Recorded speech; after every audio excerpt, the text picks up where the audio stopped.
ఎవరైనా ఒక వ్యక్తి చనిపోతానట, ఆ వ్యక్తి కోసం మరొక వ్యక్తి ఏడిస్తే ఆ కన్నీళ్ళెన్నో బుడ్డిలో దాచిపెట్టేవారట.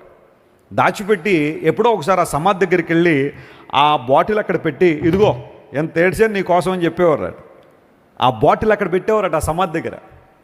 దేవుడు మన కన్నీటిని ఏం చేస్తున్నాడు? ఆయన నీ కన్నీరు నీ భర్త కలుసేమో, నీ కన్నీరు నీ భార్యను హేళన చేస్తుందేమో, నీ కన్నీటి ప్రార్థనను చాలామంది హేళన చేస్తారేమో, కానీ నీ కన్నీటి బొట్టులను కొలిచే దేవుడు ఆయన. మరో దేవుని సేవకుడే ఉంటాడు తెలుసా, నీ కంటి నుండి రాలే కన్నీటి బిందువు నేలను పడకమునుపే యేసయ్య ఒడిలో పడుతుంది అన్నాడు. స్తోత్రం చెప్పండి, హల్లెలూయా.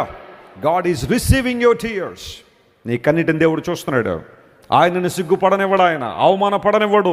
ఈరోజు ఒకవేళ నువ్వు తలదించుకున్నట్టుగా లోకం ముందు కనబడొచ్చేమో, నీ భక్తి జీవితాన్ని బట్టి, నీ విశ్వాసాన్ని కాపాడుకోవడాన్ని బట్టి. కానీ ఒక రోజు నమ్ము దేవుని బిడ్డ, దేవుడిని తల ఎత్తబోతున్నాడు. ఆయన నిన్ను ఉన్నతమైన స్థితిలో దేవుడు ఉంచబోతున్నాడు.